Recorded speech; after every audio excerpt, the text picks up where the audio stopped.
বিশেষ একটা আইন করা হচ্ছে এবং এই বিশেষ একটা আইনের যদি আমরা খুব দ্রুত এটা করতে পারি জিনিসটা আরও এক্সপেডাইট হবে। এইটা বিশেষ আইনটা যেটা হয় যে ইন্টারন্যাশনালি এইগুলো একটা রিকোয়ারমেন্ট থাকে, এটা যাতে বিশেষ আইন করলে হয় কি যে পুরো সব এজেন্সিগুলো যারা এই কাজের উদ্ধারে নিয়োজিত সবাই তখন একটা সেন্ট্রাল বডির আন্ডারে একটা কাজ করতে পারে, তখন কোঅর্ডিনেশনটা ইজি হয় এবং বিদেশি যেগুলো প্রতিষ্ঠান আমাদের সাথে অনেকগুলো ইন্টারন্যাশনাল অর্গানাইজেশন কাজ করছে, হ্যাঁ। আর প্রফেসর ইউনূস যেই সমস্ত দেশে গেছেন, যেই সমস্ত ওয়ার্ল্ড লিডারের সাথে কথা বলেছেন, সবাই কিন্তু যে তাকে এসে বলেছেন যে তোমার কি হেল্প লাগবে তোমরা আমাদেরকে জানাও, এবং সেই অনুযায়ী উনি আজকে সবাইকে বলেছেন যে এটা আমাদের একদম টপ প্রায়োরিটি এবং এটা যে করেই হোক এই টাকাটা আনতে হবে। এটা বাংলাদেশের মানুষের টাকা, আমার আপনার পকেটের থেকে টাকা এরা নিয়ে গেছে, আমার আপনাকে তারা গরিব বানিয়ে তারা লন্ডনে একটার পর একটা ব্লক তারা কিনেছে, ভয়ানক একটা বিষয়, এবং এটা আমার আপনার চোখের সামনে এটা একটা হাইওয়ে রবারি হয়েছে।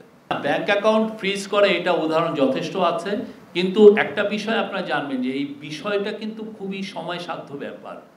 এটা কিন্তু আপনি বললেন যে আজকে, কেন এটার সাথে অনেকগুলো লিগাল এক্সপেক্ট আছে, আপনার লিগাল জিনিসগুলো অ্যাড্রেস করতে হয়, গভর্নমেন্টের অনেকগুলো এজেন্সির সাথে এটা কোঅর্ডিনেশনের বিষয় আছে, তারপরে বিদেশি প্রতিষ্ঠানের সাথে প্রতি স্টেপে স্টেপে লিগাল বিষয়গুলো দেখতে হয়। এটা আপনি আজকে চেলেন যে কালকে এটা হয়ে গেল এরকম কিন্তু না। আপনি অন্যান্য দেশগুলোতে দেখেন, কিছু কিছু দেশ যেমন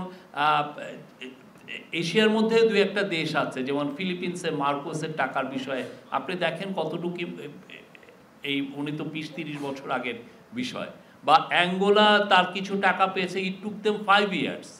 তা আমাদের এখানে এইটা যাতে খুব দ্রুত এই টাকাগুলো উদ্ধার করা যায় সেটার জন্য যতগুলো মেজার নেওয়া দরকার সবগুলোই নেওয়া হচ্ছে, এবং ওইটার আলোকে আজকে সবাইকে ডাকা হয়েছিল, সবাই এসে প্রফেশনাল সবার কাছ থেকে আপডেটগুলো নিয়েছেন এবং নিজে এটা মনিটর করছেন, এবং উনি আজকে এবং যাওয়ার সময় বলেছেন যে কাল আগামী মাসের ঈদের পরে আবার মিটিং হবে, তখন আমি আবার ফার্দার কি অগ্রগতি হলো সেটা উনি আবার জানবেন সবার কাছ থেকে, এবং তার আলোকে দেখেন আজকে, এবং এই যে ল একটা, হ্যাঁ, এটা একটা মালয়েশিয়ার বিষয়ে বলতে পারি, হ্যাঁ, আমাদের কনসালটেন্ট মালয়েশিয়ায় গিয়েছিলেন ফেব্রুয়ারিতে, এবং মালয়েশিয়ার যে এসসিসি তাদের সাথে কথা বলেছেন এবং তাদের সাথে তাদের মানে এক্সপেরিয়েন্সটা শেয়ার করেছেন।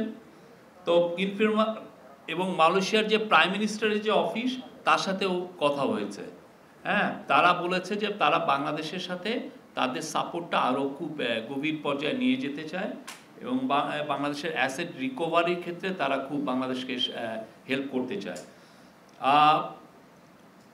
আমরা খুব দ্রুত তাদেরকে একটা লেটার পাঠাবো এটার বিষয়ে যাতে আরও এক্সপেডাইট করা হয়, অ্যান্ড আমরা চাচ্ছি যে তাদের মালয়েশিয়ান গভর্নমেন্টের এজেন্সিগুলোর হেল্প নিয়ে এই টাকাটাকে ট্র্যাক করার জন্য। আর আমাদের স্পেশাল অনভয় লুৎফে সিদ্দিকী, উনি সিঙ্গাপুরে যে নন রেসিডেন্ট অ্যাম্বাসেডর তার সাথে এপ্রিলে কথা বলবেন, এবং ওদের সাথে সিঙ্গাপুরের সাথেও আমরা চেষ্টা করব যে একটা এফেক্টিভ স্ট্র্যাটেজি এটা একটা ইস্টাবলিশ করার জন্য।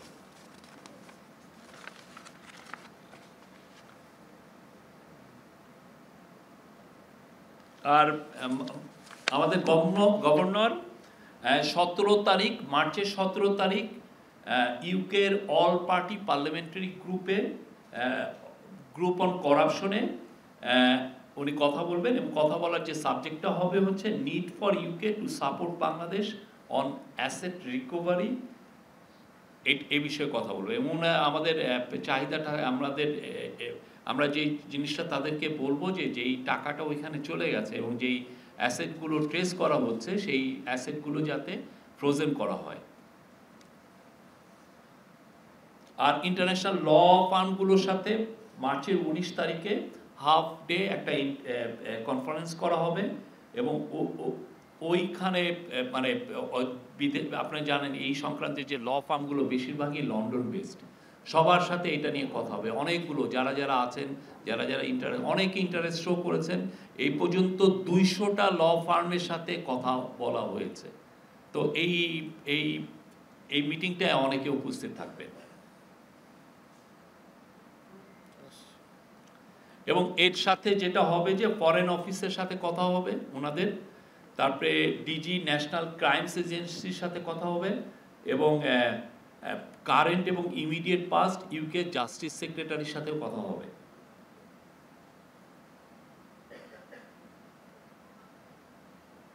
আরেকটা হচ্ছে যে আমরা ওয়ার্ক করছি, আমরা কাজ করছি international anti corruption coordination centre এবং ওয়ার্ল্ড ব্যাংকের স্টার STAR এর সাথে to prepare for Bangladesh asset recovery conference in London in early May.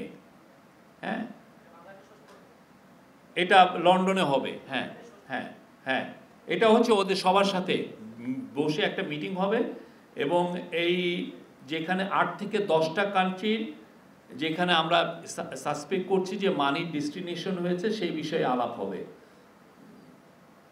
Bangladesh task force member, বাংলাদেশের যে 11 সদস্য বিশিষ্ট যে টাস্ক ফোর্স মেম্বার এবং আদার কি স্টেক হোল্ডার্স এখানে অ্যাটেন্ড করবেন। এটার মূল গোলটা হচ্ছে two establish strong informal relationship partnership, যাতে এগুলো আমাদের খুব ক্রুশিয়াল এই টাকাটা ফেরত আনার জন্য। আমরা আশা করছি যে এই বছর নাগাদ আমরা অনেক এই অ্যাসেট রিকভারি কয়েক বিলিয়ন ডলার আমরা করতে পারি, যদি আমাদের সেই অনুযায়ী আমরা খুব প্রোগ্রেসটা করতে পারি। এটা আমাদের মানে চিফ অ্যাডভাইজারের তরফ থেকে বলা হয়েছে যে যত দ্রুত, এবং আমাদের যাতে একটা দিনও যাতে আমরা ওয়েস্ট না করি, একটা দিনও যাতে নষ্ট না হয়। আমরা ক্যাবিনেট সেক্রেটারির সাথে কথা বলেছি, উনি বলেছেন যে উনি পদত্যাগ করেছেন।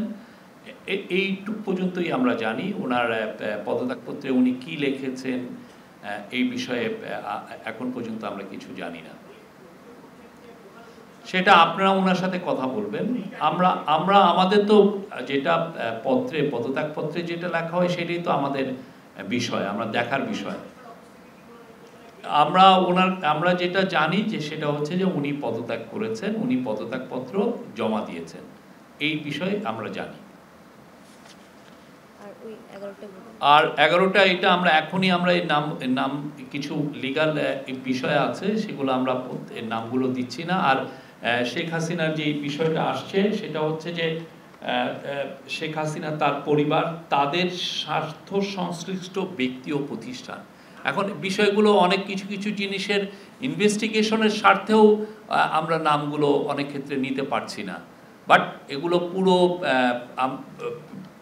এটা আইডেন্টিফাই করা হয়েছে এবং সেই অনুযায়ী ইনভেস্টিগেশন করা হচ্ছে। কারা কারা তাদের সাথে কনসার্ন, তাদের সাথে কোথায় কোথায় স্বার্থ সংশ্লিষ্টতা আছে সেটা দেখে সেই অনুযায়ী ইনভেস্টিগেশন করা হচ্ছে।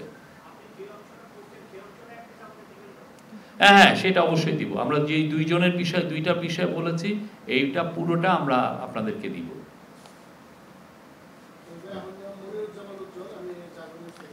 আর একটা বিষয় সেটা হচ্ছে যে এমনি তো 11টা গ্রুপ, তার বাইরে যে কয়েকশো ব্যক্তি আছে যে যারা 200 কোটি বা তারও অধিক টাকা আমরা আইডেন্টিফাই করেছি যে তারা এই টাকাগুলো বাইরে নিয়ে গেছেন। তো সেই বিষয়েও আরও ইনভেস্টিগেশন আরও জোরদার করার জন্য চিফ অ্যাডভাইজার মহোদয় এই বিষয়ে সবাকে বলেছেন যে এটা বিষয়ে খুব দ্রুত যাতে এটার ইনভেস্টিগেশনগুলো যেন আরও ফাস্ট ট্র্যাক করা হয়, এবং এটার বিষয়ে আমরা খুব দ্রুত যেন আরও কিছু ডেভেলপমেন্ট জানি যে কত দূর কী হয়েছে, কতটুকু জানা গেছে।